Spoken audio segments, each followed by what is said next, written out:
¿Qué tal? Buenas noches, bienvenidos a Espiral. Para combatir el crimen organizado, la corrupción, la impunidad, la premisa es vieja: seguir el dinero. Follow the money, dicen las novelas policíacas. En México, esa herramienta está más bien empolvada, si no es que abandonada, y muchas veces la inteligencia financiera se ha utilizado en realidad para beneficios políticos, para golpear enemigos y favorecer a los amigos. La Unidad de Inteligencia Financiera ahora enfrenta un gran reto, porque con este gobierno la idea es que este sea uno de los ejes principales para transformar la realidad de la ley en nuestro país. Hemos invitado esta noche a Santiago Nieto. Él está a cargo de esta Unidad de Inteligencia Financiera y antes fue fiscal especial para delitos electorales. Acaba, por cierto, de publicar un libro interesantísimo, una memoria justamente sobre su paso por la FEPADE. Así es que vamos a abrir con una conversación con él sobre este tema, Odebrecht y algunos otros, y después hablaremos de la inteligencia financiera. Eso es lo que hoy nos ocupa. ¡Comenzamos!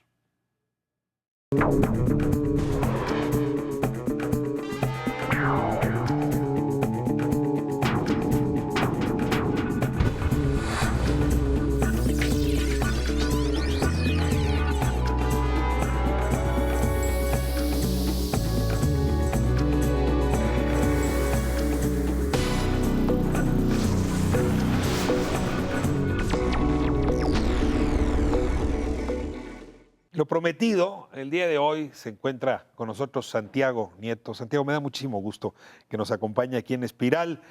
Una currícula larga, yo diría profesor académico, especialista en temas electorales, fue fiscal de delitos electorales, hoy encabeza la Unidad de Inteligencia Financiera del Estado mexicano y en calidad de toda esta experiencia está en este asiento, pero en particular, Santiago, por esta memoria, ¿la puedo llamar así? Sí.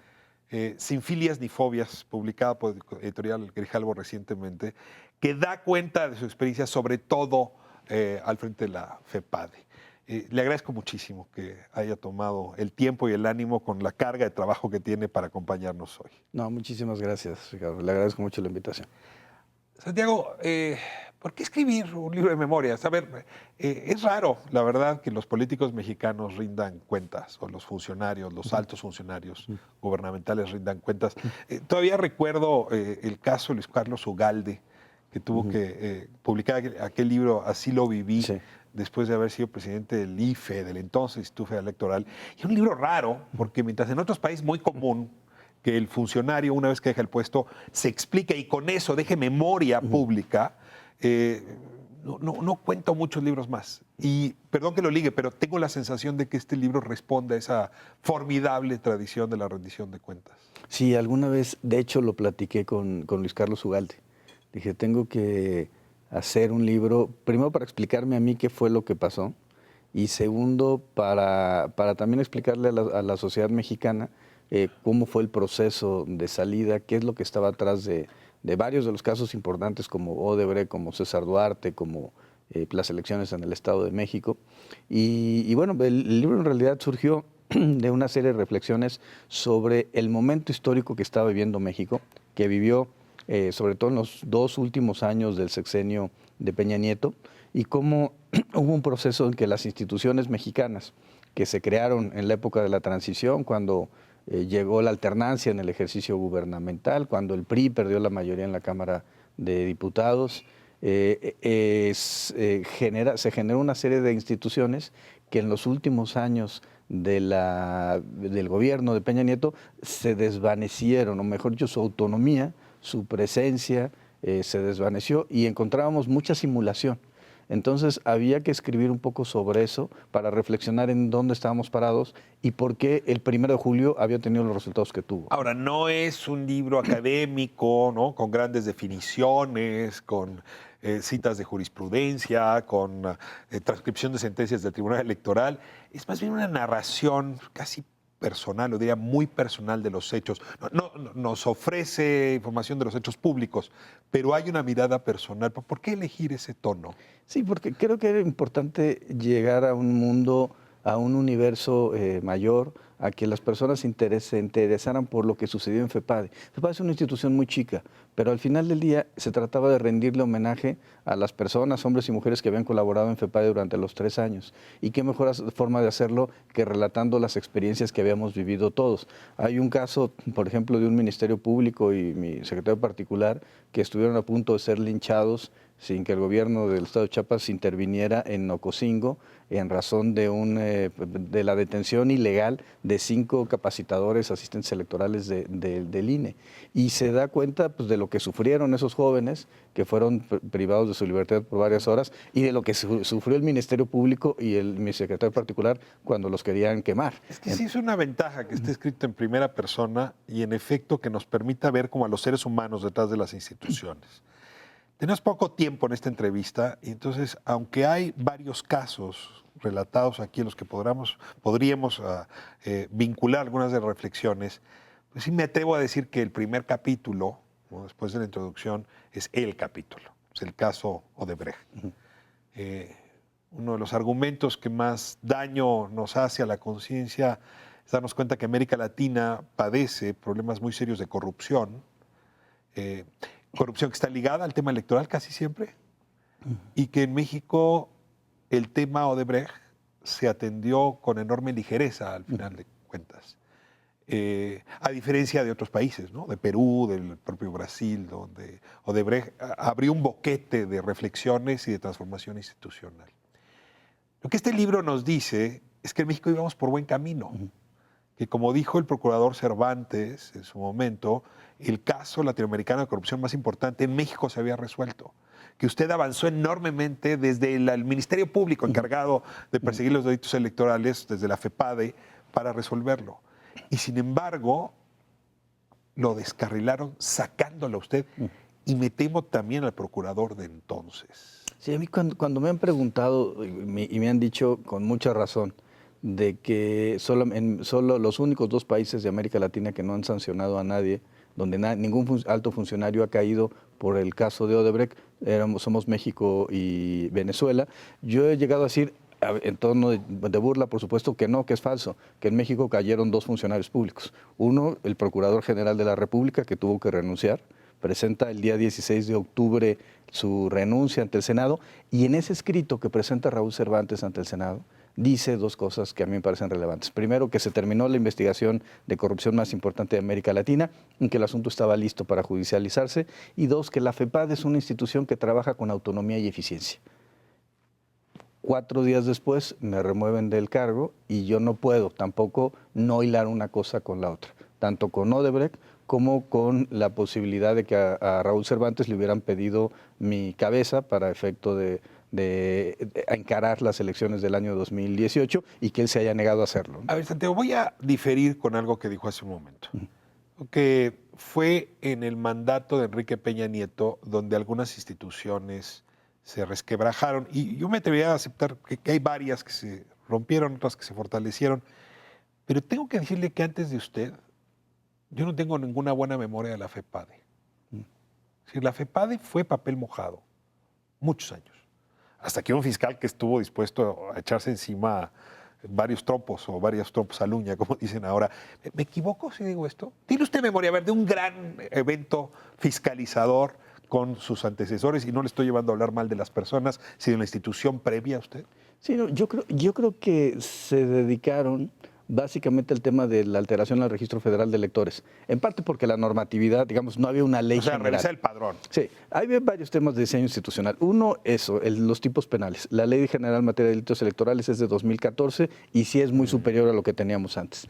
Y 2, el tema del diseño, de que FEPADE, al final del día, a pesar de ser uno de los 3 órganos electorales, llega hasta el 2014 a la Constitución.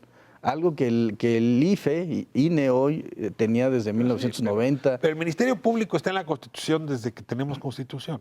Es decir, a ver, cierto. Se lo planteo así. Sí. En el mundo, la liga entre delitos electorales y corrupción generalizada es muy amplia. A ver, el caso del Lava-Jato brasileño que usted toca aquí, el caso de OHL, ¿no? Y el Partido Popular en España, ¿no? El caso mexicano nos muestra que hay un problema sistémico, Sí. donde en efecto las empresas y también las empresas ilegales, no solamente las legales, han estado interviniendo en la vida electoral. Los servidores públicos desviando recursos. Y el patrón además se repite, ¿no? En México tenemos casos de denuncia, y déjeme ponerle ese tema, me gustaría su reacción, muy graves. Por ejemplo, cuando Colorado Cesa, este lavador de dinero de los Zetas, dice que financió campañas a gobernador, concretamente la de Fidel Herrera en Veracruz. Y de estas hay varios casos previos al 2014 que tuvieron que haber sido investigados. ¿Por qué, sabiendo que el crimen organizado era tan delicado en esta materia, por qué sabiendo que la corrupción estaba tan seria, no hubo ningún escándalo como sí los hubo en otros países? Yo creo que por el tema de sumisión al Ejecutivo. Al final del día los fiscales eran designados por el Ejecutivo, a propuesta del procurador, pero designados por el Ejecutivo.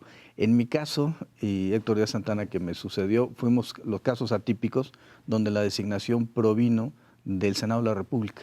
Y eso sí te da un mayor margen de maniobra, porque no le debes el cargo a una persona, sino, digamos, a una institución. Pero y una ¿está institución diciendo que la plural. autonomía importa? Sí, sí importa.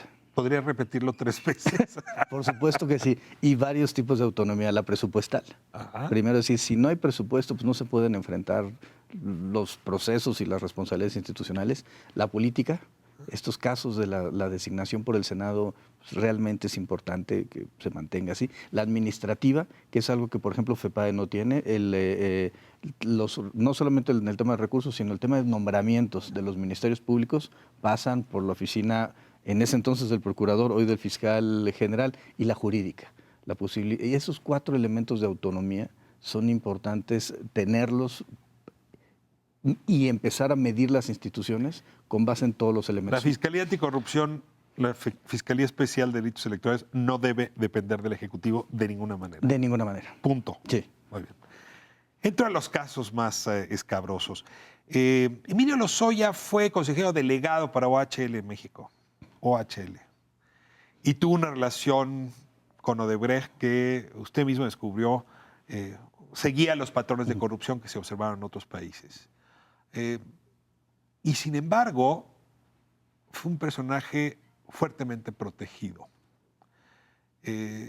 Al punto donde a usted lo corren por decir que Lozoya lo está presionando. Yo le quisiera pedir que le contara a la audiencia qué papel jugó Emilio Lozoya Austin en el financiamiento de la campaña del PRI en 2012. Emilio Lozoya recibe, de acuerdo con las declaraciones de Marcelo Odebrecht y Luis Antonio de Meneses, depósitos en sus cuentas desde el año 2010 hasta el año 2016. Eso en sus cuentas personales. Personales o a nombre de terceros, donde él era el apoderado legal y por tanto quien podía disponer del dinero en varios espacios. ¿Perdón, por 6 o por 16 millones de dólares? 16 millones de dólares, según lo que tenemos, solamente de lo que se ha dicho en Brasil y en Nueva York respecto a las investigaciones del caso Odebrecht. ¿Ese dinero lo recibe a cuenta de qué? Con pago son depósitos que reciben en cuentas de empresas que él había fundado, financiado, Latin America Holding, por ejemplo, Zacapan, en varios países. ¿Pero qué servicios le ofrece a Odebrecht por esa...?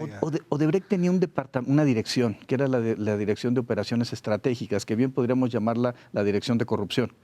Corrupción sobornos. Quirúrgica. Exactamente. Lo que hacían era buscar jóvenes políticos destacados con una posibilidad de trayectoria, y lo que hacían era pues comprarlos o comprar o apoyar financieramente las campañas electorales. Pero a ver, y en este caso, entonces, Lozoya habría sido comprado, pero eso no es materia electoral.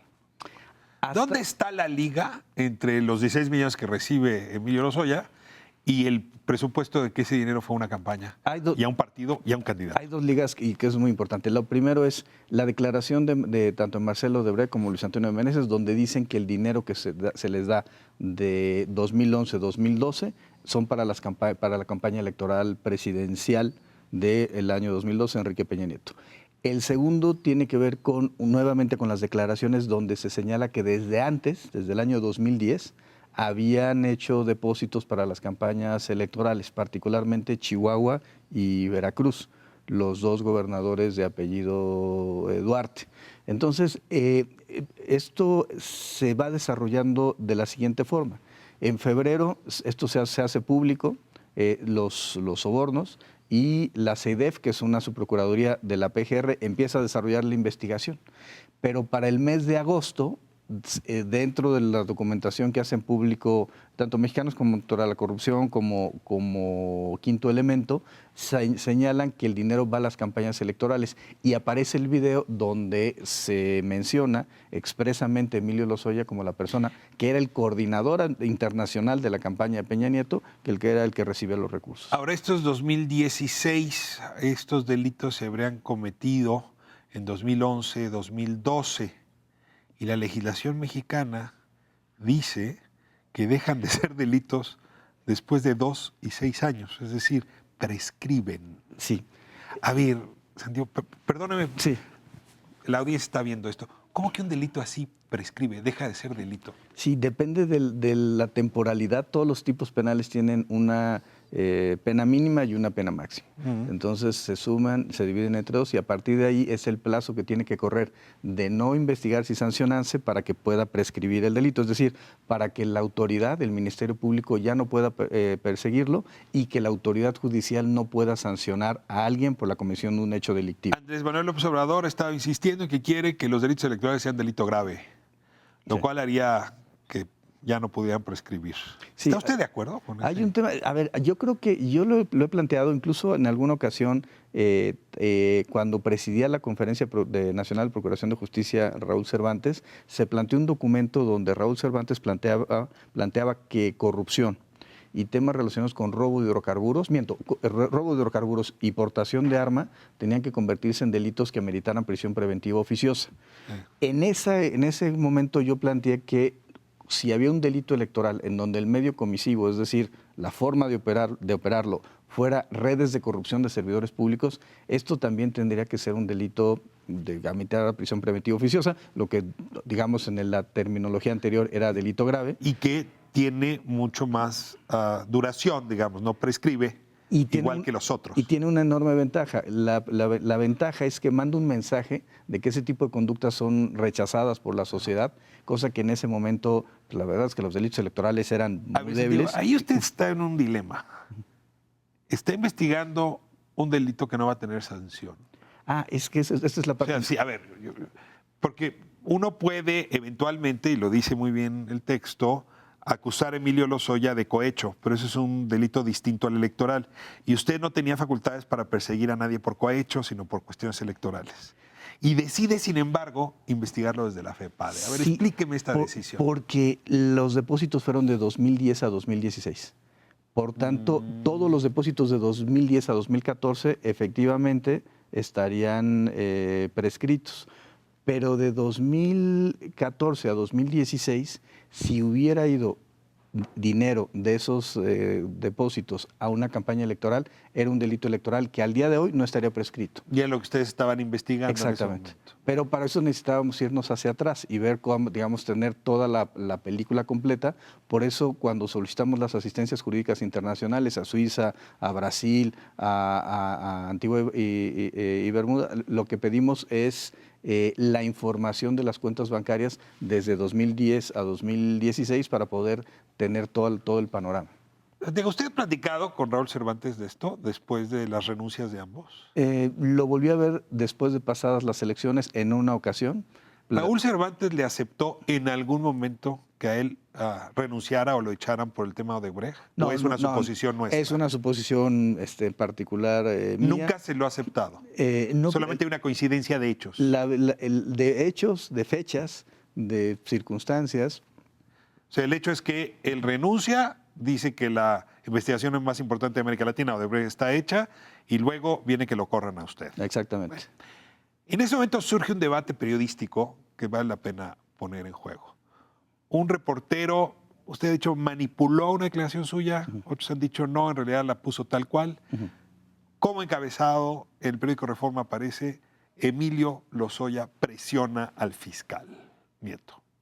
Sí, no lo presionó. El escrito que metió Lozoya era realmente una presión. ¿Exageraron la nota? ¿Exageró usted con el comentario? Sí, fue todo. A ver, fue un proceso, fueron varios escritos.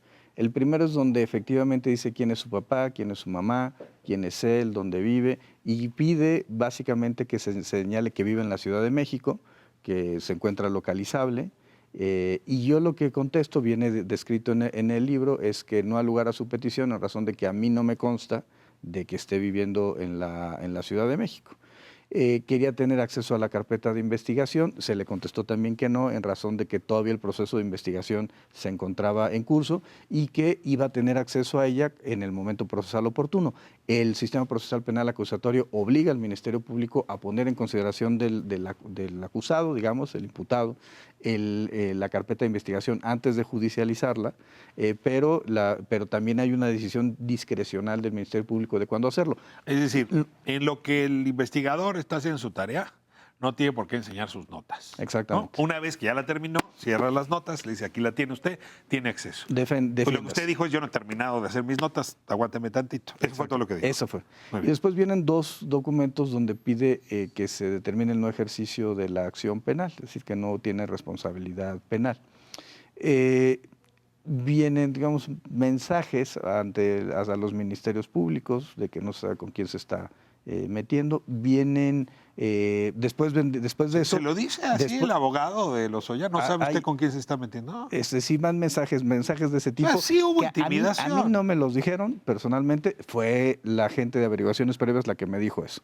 Y después el asunto se puso más complicado, porque una vez que viene la remoción, empiezan a llegar las denuncias. Me denuncia César Duarte, que es un prófugo de la justicia. La remoción de usted. Sí. Pero déjame regreso antes de llegar, porque ese es el final de la historia. Sí hay un escrito que podría intuirse presionaba. Pues en general era el contexto. Y por eso algunos senadores panistas lo acusan a usted de estar pues violando el secreto, ¿no? Sí. Del proceso. Sí, los senadores más bien del PRI y del Verde en esa ocasión. Sí. Pero también había un tema, yo quería proteger a la institución. Cuando Emilio Lozoya tiene acceso a la carpeta de CEIDEF, aquella donde dice Raúl Cervantes, ya está completa la investigación. CEIDEF es la Subprocuraduría Especializada en Investigación de Delitos Federales de la PGR. Le dice que hace una rueda de prensa y dice que en la carpeta de investigación no tiene nada, que es mentira, que lo están difamando, etcétera, y dice una frase interesante. Dice, sería más adelante, va a decir en una conferencia de prensa que tiene el tiempo y los recursos suficientes, textual, para romperles la madre.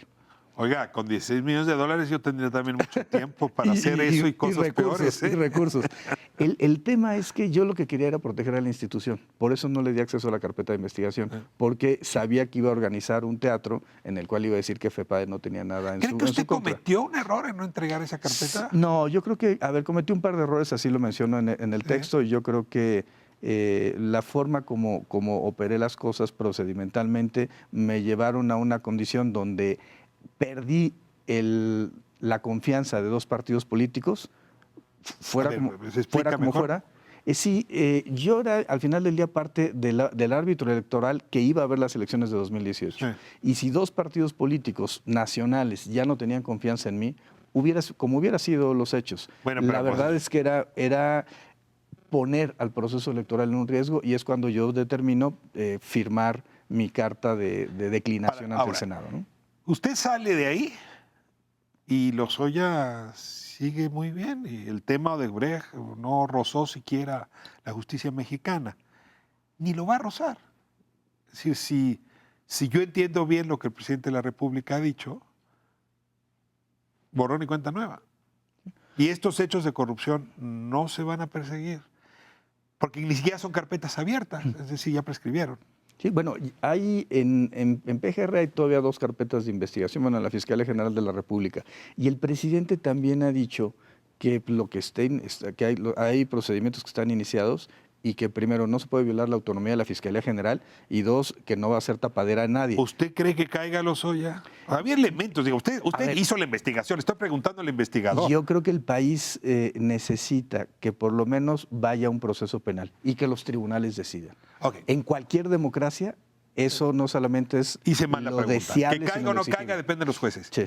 Le pregunto, ¿cree que Alejandro Gertz Manero y el actual fiscal especial de delitos van a llevar ante los jueces a Emilio Lozoya? Yo creo que tienen una carpeta de investigación abierta. Creo que es claro lo que ha dicho el doctor Gertz Manero, de que primero que no puede haber impunidad y segundo que va a tener que rehacer la investigación, porque lo que hicieron después de la salida de Raúl Cervantes fue complicarlas. Sí. Las dos carpetas de investigación, generar diligencias para empezar a no poder utilizar la información de Brasil en el proceso mexicano. Santiago Nieto es hoy la cabeza de la unidad que investiga a partir de la inteligencia financiera los delitos. Uh-huh. ¿Se la debe a ese episodio? ¿Tener este cargo es una forma de justicia cósmica? Bueno, yo lo que creo que es justicia cósmica es que el hecho de que el día que me remueve Alberto Elías Beltrán, él está recibiendo una llamada del teléfono rojo de la red federal, me asomo a ver quién le está marcando y es Alberto Basbás, desde la Unidad de Inteligencia Financiera. Quien hace dos cargos era su sucesor. Sí. Y para mí eso sí es un tema de justicia. ¿Por qué Andrés Manuel López Obrador confía en usted para quizá el instrumento más importante con el que va a contar para combatir el crimen organizado? Yo creo que hay dos puntos importantes. Tengo experiencia en la investigación de financiamiento ilícito de las campañas electorales, que es un delito equiparable al lavado de dinero. Y además es uno de los delitos predicados que acompañan al lavado. El lavado puede tener como delitos precedentes o predicados el cohecho, el enriquecimiento ilícito, los temas de corrupción, pero también los electorales. ¿Y en lo personal por qué? ¿Qué carácter o qué elementos de carácter tiene Santiago Nieto que nos darían confianza con respecto a la tarea que ahora tiene? Yo creo que eso habría que preguntárselo al presidente. Usted se conoce bien a sí mismo, aquí lo dice. ¿Coraje? ¿Fuerza? ¿Valentía? ¿Honorabilidad? Yo creo que una persona echada para adelante para poder llevar los asuntos hasta donde se tengan que llevar. Creo que esa es la parte más importante. ¿Su nombramiento es un mensaje a la corrupción de antes? Pues mi nombramiento fue anunciado por el presidente y por el secretario de Hacienda el mismo día del informe de Enrique Peña Nieto. Yo creo que fue un mensaje claro. No habrá impunidad. Simbólico. No puede haber impunidad. Voy a corte y vamos a regresar a hablar de los desafíos que tiene ahora al frente de la unidad de la UIFI. Y tengo dos compañeros, dos colegas especialistas justamente en el tema de impunidad para compartir esta conversación. Diego, muchas gracias antes de cerrar este bloque por esta memoria. Sí, creo que obliga a que ese episodio de la historia no se lo lleve el mar por ningún motivo. Vamos a corte y regresamos.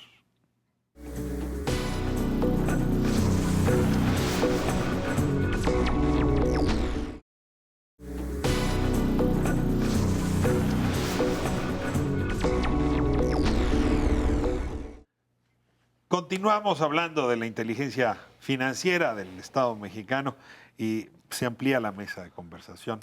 Como está diciendo aquí en Espiral, les voy a pedir que los recién incorporados se presenten a sí mismos. Bienvenido, Gerardo, me da mucho gusto. Muchas gracias, Rafael. Gerardo Rodríguez Sánchez Lara, soy profesor de la Universidad de las Américas Puebla en materia de seguridad nacional y coordinamos el Índice Global de Impunidad. ¿Qué es este texto calientito? Calientito, Llega hasta el 2018 y ya vamos a sacar el de 2019. ¿Usted quiere medir que, digamos, la capacidad de castigo que hay en nuestro país o la capacidad de impunidad que hay, vale la pena echarle una medida al texto y supongo que lo traerás a cuenta? Así será. De lo que hablaremos ahora. Santiago, le doy la bienvenida de nuevo. Le toca presentarse en este bloque. Bueno, Santiago Nieto Castillo, titular de la Unidad de Inteligencia Financiera de Hacienda. Muchas gracias, Santiago. Y está con nosotros por segunda ocasión y me da mucho gusto. Gracias. Muchas gracias, Ricardo. No, gracias a ti, Gerardo, un gusto. También Santiago. Rubén Salazar, soy director de la consultora Etelec. Es una consultora en análisis de riesgos, comunicación y políticas públicas. Aparte de riesgos, también analizamos aspectos relacionados con modelos de riesgos en materia de lavado de dinero. Es muy buenos mapas de esos riesgos y nos ha ayudado mucho ahora con el tema de la crisis energética, concretamente de la corrupción, crimen organizado alrededor, leer estos análisis de ustedes. Muchas gracias por estar acá. Muchas gracias. A ver, perdón que les haga la pregunta así abierta. En este país hay mucha inteligencia, pero ¿se hace inteligencia financiera? Es decir, y desde luego no hablo del secretario de Hacienda cobrando impuestos y gastando, ¿no? Es utilizar la inteligencia, en el mejor de los sentidos, para perseguir al crimen. Hay tradición, hay habilidades, hay capacidad para hacer inteligencia financiera. Bueno, yo creo que Santiago hereda una gran institución del Estado mexicano, que es la Unidad de Inteligencia Financiera, pero fue una institución politizada por los últimos gobiernos. Y politizada significa... ¿Los últimos es de Porfirio Díaz para acá? ¿O? Yo creo que desde Ernesto Zedillo a la fecha, ¿no? No ha sido utilizada, por eso es politizada. Hay que decirlo con todas sus letras. Es una institución que depende de un secretario de Estado, en este caso de Hacienda, lo cual también es un problema político, porque tiene un jefe que tiene una agenda institucional y probablemente también una agenda política. Los últimos secretarios de Hacienda, no necesariamente el actual, ¿no? Creo que en la administración pasada y desde Felipe Calderón, la Unidad de Inteligencia Financiera ha sido subutilizada para combatir a la delincuencia organizada, pero también la delincuencia de cuello blanco, que ha extraído millones de dólares al erario nacional. Creo que el gran eslabón de la impunidad en este país se llama el no atajar los delitos financieros, el no combate al lavado de activos en este país. Entonces yo creo que ese es un gran pendiente. A ver, digo, desde las películas y la historia del gangsterismo internacional, o sea, Al Capone lo agarraron por esta vía y a todo mundo que importe normalmente le cortas los fondos, dicen los gringos follow the money y a partir de eso empieza a desfondar la criminalidad. Correcto. ¿Coincidirías que Sí. desde Zedillo, y me interesaría saber por qué no con sí. Salinas, no después, desde Zedillo se está utilizando políticamente esta herramienta? Mira, la tradición en México evidentemente es muy reciente. De hecho, adoptamos lo que se acuerda en la Convención de Viena, por ahí de 1989. La primera vez que el país, por ejemplo, tipifica como delito fiscal lo que es el delito de operaciones con recursos de procedencia ilícita. Como bien comentabas, el tema Este de es el Al lavado de Capone. dinero, ¿ah? Sí, así es. Así es, el tipo Es el penal tipo en los penal. libros se llama como... Ya hasta 96, como bien comenta Gerardo Concedillo, lo tipificamos ya en el Código Penal como un delito penal. Entonces la tradición es muy reciente. De hecho, comentabas el tema de Al Capone. Precisamente ahí surge el término de lavado de dinero, porque él, a través con sus cómplices, esta banda lo que empieza a hacer es empezar a comprar lavanderías, ¿no? En hoteles, para empezar a lavar estos activos y generar rentabilidad sobre los mismos. Entonces la tradición es muy reciente en realidad en México. La ley de operaciones con recursos de procedencia ilícita la promulga Calderón y entra en vigor el año 2013. O sea, tenemos realmente también un andamiaje jurídico que al día de hoy, el GAFI, todavía sigue y GAFI, continúa haciéndole recomendaciones, el Grupo de Acción Financiera Internacional, ¿no? Muchas de ellas quizás ¿De quién no depende son... este grupo de acción financiera internacional? Son economías que básicamente dependen de la OCDE, o sea, estamos hablando de economías muy Miembros de la industrializadas. OCDE Sí, tienen sí, este sí. grupo que Son va las construyendo otras naciones. políticas. Son- Correcto. Es un grupo intergubernamental, Intergubernamental. 37 países forman parte del mismo Así es. y tiene ciertas filiales, ¿no? GAFIC, por ejemplo, en Centroamérica y el Caribe, GAFILAT, el de Latinoamérica, pero nosotros formamos parte de GAFI, ¿no? Del Diego, Grupo ¿por qué Central. llegamos tan tarde? A ver, los mexicanos somos impuntuales, pero esto es una exageración, ¿no? Ya, de hecho, no somos tan impuntuales ahora con Waze, pero ¿por qué llegamos tan tarde a la persecución de los delitos de orden financiero? Yo creo que primero por el bajo desarrollo de la bancarización de nuestra economía. Es decir, nosotros tenemos, según la Evaluación Nacional de Riesgo, un nivel de bancarización del 37%. Esto significa que el resto del dinero es flujo que se da en efectivo. Una parte importante de lo que platicábamos de los financiamiento ilícito de las campañas electorales o de corrupción política es operación en efectivo.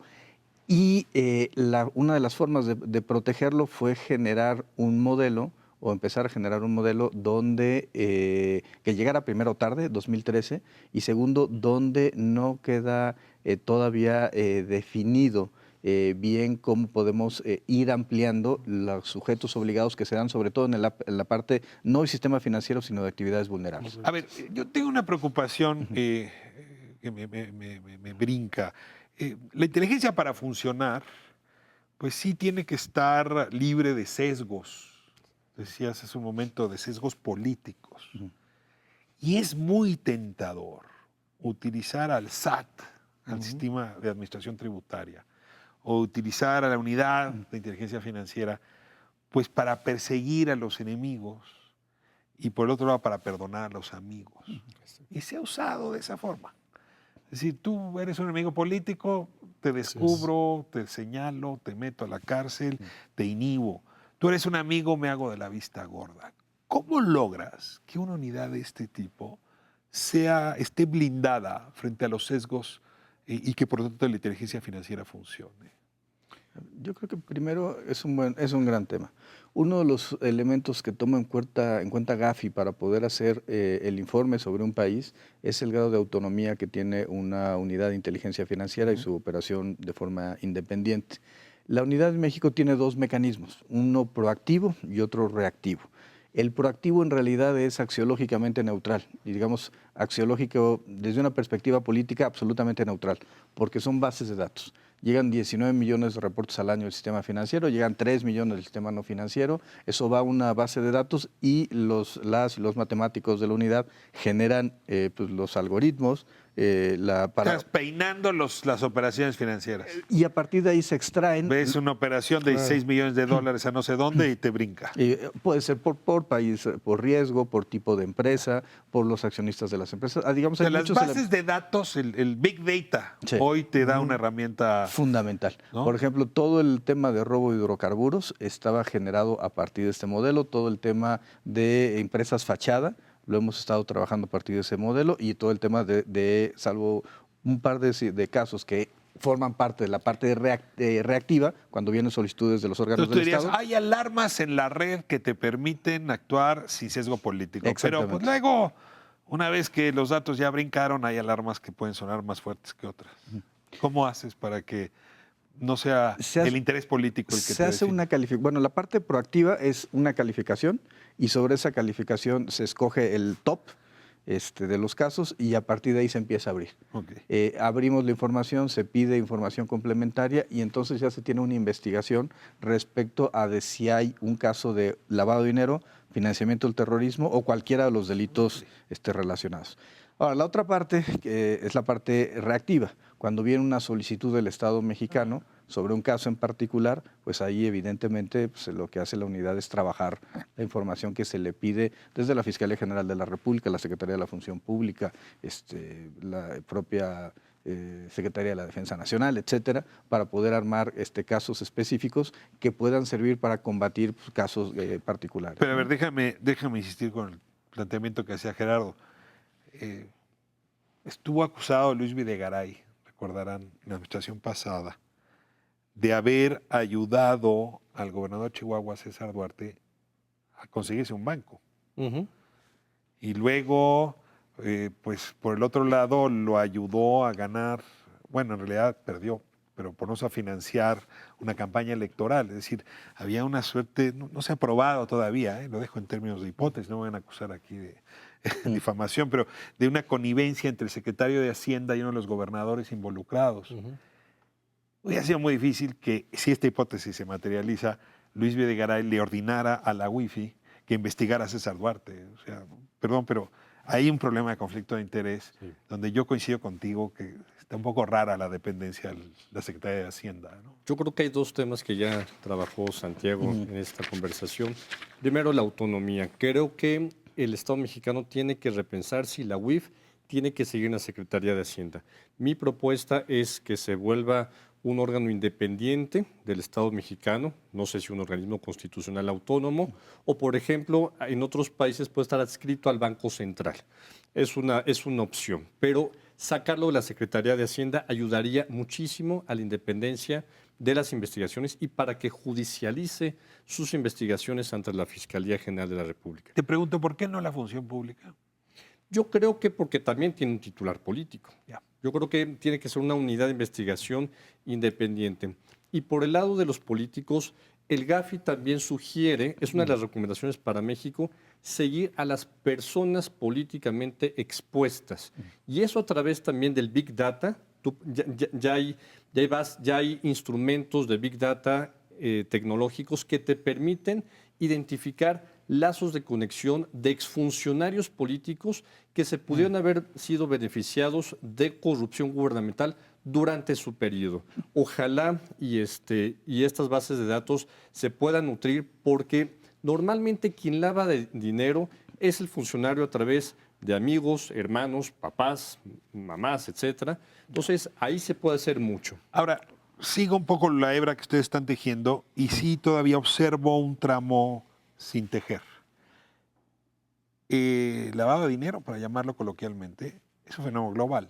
Así es. Nos explicaba Santiago cómo le llegó dinero a Lozoya Austin, ¿no? Es decir, un fideicomiso en Islas Caimán, otro en Panamá, una cuenta en Mónaco, ¿no? Entonces, a ver, tu Big Data mexicano, la verdad, pues es como estar buscando en una alberca lo que en realidad se mueve en el Océano Pacífico. Y desde esa perspectiva, las alarmas internacionales parecieran ser relevantes. Regreso al caso que ya se citaba. O sea, Odebrecht en realidad es una alarma internacional de la cual no nos debimos de haber hecho tontos, pues. Y sin embargo, nuestras instituciones son bastante reactivas a escuchar la voz de otros. O sea, pienso y me regreso a los juicios que se han llevado en Estados Unidos en contra de criminales.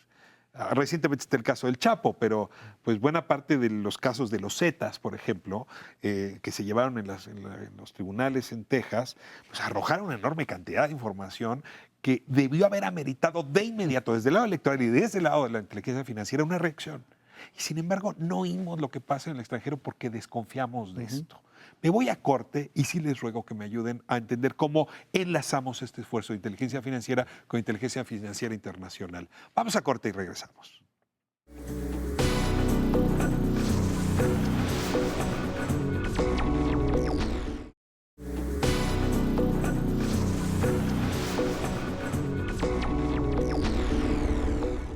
Volvemos a Espiral, estamos hablando de inteligencia financiera y un poco a partir de la introducción que les hacía hace un momento, la pregunta que les lanzo es, ¿la unidad de inteligencia financiera, Santiago, es confiable para sus homólogas extranjeras? Mira, me parece que con la disposición que tiene el gobierno de Andrés Manuel López Obrador, al menos estamos viendo un cambio y un giro completamente radical a lo que se venía haciendo en los últimos 2 sexenios, donde se libra además una lucha muy intensa en contra de las organizaciones del narcotráfico, que esta era la esencia, de hecho, del combate al lavado de activos. Me parece que en materia de inteligencia financiera lo que tenemos que darle mayor peso como instrumento, como principal insumo, es al sistema de facturación. La facturación electrónica ha habido avances importantes. Una de las recomendaciones que nosotros asumimos desde que se echa a andar todo este entramado legal en materia de combate a operaciones de recursos de procedencia ilícita, es exigirle ahora a sujetos obligados el que te emitan avisos sobre actividades que son vulnerables. Esto, además de que no lo están cumpliendo del todo, porque así lo ha dicho el Grupo de Acción Financiera, con los contadores, los notarios, le ha generado, lo ha implicado una alta carga administrativa de las propias empresas. Pues, con el sistema de facturación muchas de estas cosas las podríamos corregir a tal punto de tener esa Big Data, los sistemas de alertamiento para la autoridad, para que la unidad pueda incrementar el número de denuncias, que es el trabajo que le corresponde. ¿Qué aprendiste a partir del caso de Odebrecht, Santiago, sobre el trabajo coordinado con otras instancias internacionales que hoy te puede servir para tu tarea? Es fundamental, es fundamental. Gran parte del proceso de investigación se realiza en el grupo Egmont. ¿El grupo Egmont? Egmont es un grupo que aglutina las unidades de inteligencia financiera internacional y que a partir de ahí se puede obtener información. Claro, menos si los depósitos se hacen en paraísos fiscales, pues evidentemente no tienen unidades de inteligencia financiera, pero, por ejemplo, Liberia. Pero en realidad estas unidades lo que hacen es fortalecer los sistemas financieros del país y son un mecanismo de intercambio de información. No necesariamente esa información puede llegar a un litigio, eso también es importante decirlo en razón de que hay cierta reserva de la información, incluyendo los temas que ya hayan pasado por litigio en otro país y que tengan que ver con testigos colaboradores. que exista una obligación de ser protegidos en todas las investigaciones. Pero lo que quiero llamar aquí la atención es lo siguiente. El Grupo de Acción Financiera Internacional, en el último informe que hace sobre México, dice que México tiene un sistema financiero sólido, que hay una legislación adecuada. Sin embargo, no hay PEPs. ¿No hay qué? PEPs, o sea, no tenemos Personas políticamente expuestas. No tenemos, la única recomendación no cumplida de Gafi al día de hoy es en torno a las personas políticamente ¿Quién es expuestas. una persona políticamente expuesta? Todos los exgobernadores, todos los directores generales, Los subsecretarios, diputados secretarios, federales, presidentes municipales. Esos hay que estarlos monitoreando. Exactamente, exactamente. En la administración anterior, por ejemplo, lo que hacía es que el SAT bloqueaba esa información y no se le pasaba a las entidades federativas. ¿Te encuentras una unidad financiera creíble para tus homólogos extranjeros? Sí. No, Sí, pues yo puedo entender que ahora tenemos un nuevo gobierno y quisiera creer que ese nuevo gobierno, que apenas entró ayer, Sí. ya cambió las cosas, pero con honestidad, esa unidad no era confiable hace 4 meses. Entonces te pregunto, ¿se volvió confiable gracias Sí, a a ver, ti? hemos generado reuniones de trabajo con DEA, con el Departamento de Justicia, con el Departamento del Tesoro, con FinCEN, que es la homóloga de Estados Unidos, para efecto de generar bases de colaboración. ¿Te creen? Y me están mandando información que yo les pido para los temas que me importan. Y además he sido muy claro. Robo de hidrocarburos, que es lo que pidió el presidente, trata, que es algo que ha pedido la secretaria de Gobernación, los temas vinculados con reforma energética, que tanto el presidente como la secretaria de Energía lo han planteado, los temas de corrupción política, y todos vinculados con esos 4 temas, evidentemente los temas de drogas, porque tocan los 4 elementos. A ver, entremos al tema hidrocarburos. Era público ya hace tiempo que parte de los ingresos principales de los cárteles de la droga no es la droga, ¿no? sino los hidrocarburos. Que cortarles la llave, cortarles el huachicol en este caso, ha sido una manera de pegarle en sus ingresos. Claro. A ver, yo quisiera una reflexión de ustedes sobre cómo utilizar la inteligencia financiera para combatir a estas organizaciones supranacionales y con un enorme poder en las regiones mexicanas. Mira, lo primero que no pude concluir esa parte, tienes toda la razón. Yo veo en Santiago una disposición para atender estos casos de corrupción en su propia trayectoria. Ves que hay una situación a nivel del gobierno federal que parece contradecir esta disposición, que es el hecho, por ejemplo, de aplicar el punto final. A muchos de estos funcionarios o exfuncionarios que presuntamente cometieron actos de delitos de enriquecimiento ilícito, de operaciones con recursos de procedencia ilícito, de defraudación fiscal.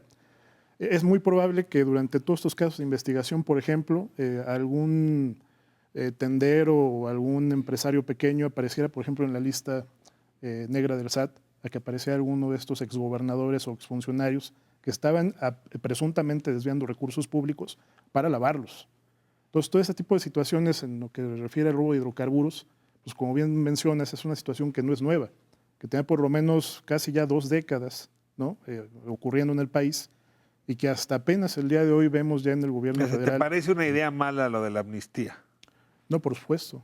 Porque Ahora, los decías delitos hace un momento, bueno, pero si el ¿no? caso ya está abierto, ese no se cierra, solamente no se abren nuevos. Correcto. A ver, ¿cómo reaccionas a eso? Por ejemplo, ¿cuántos funcionarios han estado implicados en este delito de robo de hidrocarburos? ¿No? lo sabemos, no podemos decir nombres, eso lo sabrán las autoridades. Pero si la orden de arriba es no vamos a proceder contra ellos, está bien. Entonces la pregunta es ¿qué modelo de justicia es el que vamos a construir? Pues uno que no sea discrecional. A ver, no, pero yo sí quiero plantear que a mí lo que me ha señalado el presidente y por lo que hablé con Irmeréndira Sandoval, a ella también, es cero tolerancia a la corrupción y la impunidad. Es decir, hay que verlo así. Sindicatos o exgobernadores o exsecretarios de Estado, es decir, todas las personas que han generado actos de corrupción, no es que el acto de corrupción haya quedado en el pasado, hay actos de corrupción cuyos efectos continúan en el tiempo y, por supuesto, todo el tema relacionado con lavado de dinero, pues es una línea continua a partir de que el dinero surgió del gobierno, a partir de empresas fachada que lo convirtieron en dinero líquido y lo volvieron a inyectar al sistema a través de desarrollos inmobiliarios, arte, vehículos de lujo, etcétera. Todo esto finalmente continúa en el tiempo y tiene que ser denunciado. Pero ¿te das cuenta que en este programa sí hemos anunciado que podría, si esto prospera, caer Lozoya? Y pues sigo con Pemex, ¿no? Y en el sindicato petrolero hay uno que otro Romero de Champs que podría o debería ser investigado. Es decir, ¿sí podríamos toparnos con sorpresas interesantes desde el lado de la UIF? A ver, yo creo que nuestra posición es vamos a ir contra todo Sin y todo lo que sin una discrecionalidad de tipo político, porque eso fue lo que le bajó la posición a la unidad de inteligencia financiera en tiempos pasados. Ahora, ¿Te tranquiliza la respuesta, Rubén? A ver, Mira, sí, aunque yo me seguiría preguntando, por los anteriores responsables del SAT, de la Secretaría de Hacienda, no sabían que estaba ocurriendo esto. Ese es el tema, ¿eh? Jamás lo Impunidad. observaron, jamás brincó una alerta. Hoy tenemos al extitular del SAT hablando de cuestiones en redes sociales sobre que el actual gobierno es consecuencia de todo lo que se hizo mal. Pues es consecuencia de eso, de la corrupción o de la omisión. Puede haber delitos ahí incluso, me parece, paralelos dentro de la actuación de los funcionarios públicos en esta materia, por lo menos problemáticas de omisión, ¿no? A ver, tiene un último tema. Digo, cuando el grupo interdisciplinario de expertos se metió al tema Ayotzinapa, me tocó entrevistarlos varias veces. Carlos Beristain, que era la cabeza del grupo, un día me dijo, después de trabajar en muchos países africanos, americanos, en fin, sí estoy sorprendido de ver cómo en México la delación prácticamente no existe. Carlos, ¿de qué me hablas? Me dice, es que en otros países tú pescas a alguien, te da una hebra, la sigues, otro más te cuenta algo, otro más te cuenta algo, y de pronto descubres una trama de corrupción. Si en Ayotzinapa nos dimos cuenta que en México está prohibida la delación. ¿Cómo puede ser un buen trabajo contra la impunidad si no premias la delación, ¿no? O si al revés, la condenas, pues? Yo creo que es la parte más complicada, lo decimos en el índice, los pactos de impunidad que hay a nivel de los estados y a nivel de la federación.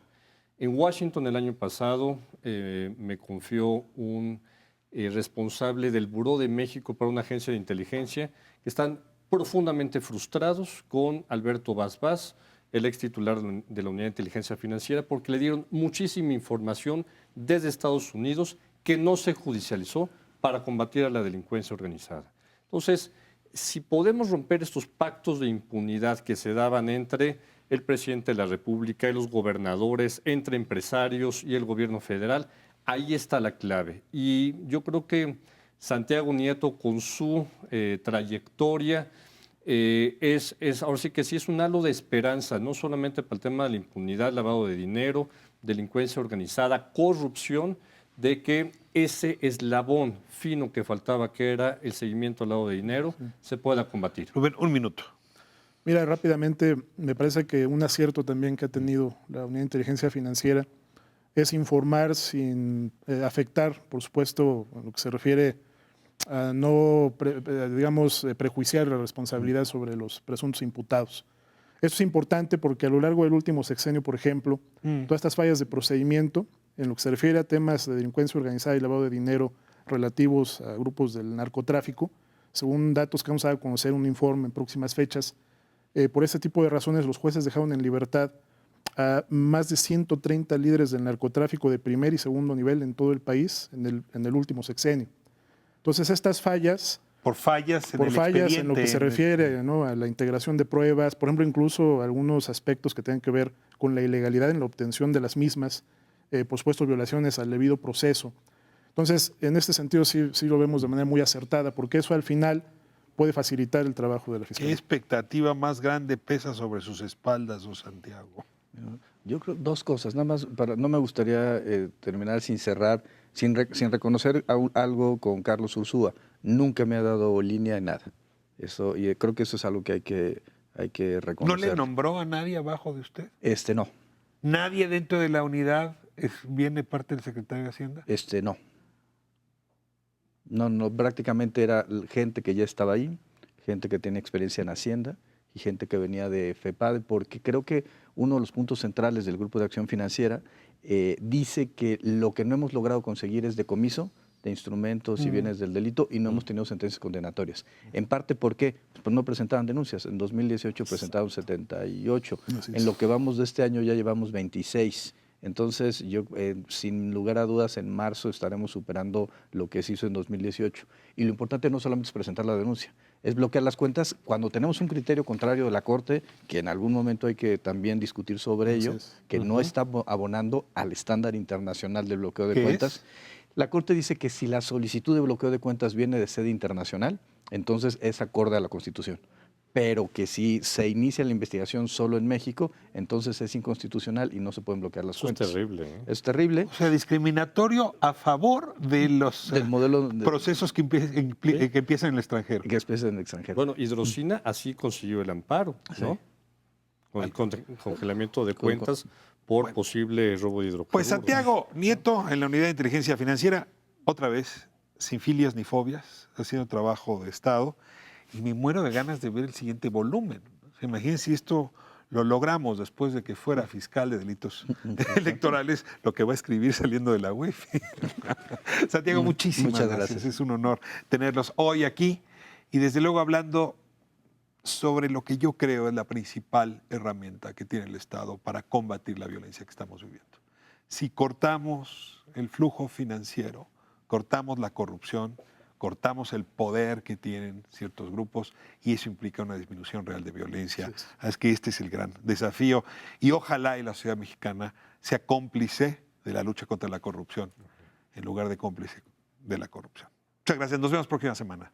10 de la noche, miércoles, Espiral, Canal 11.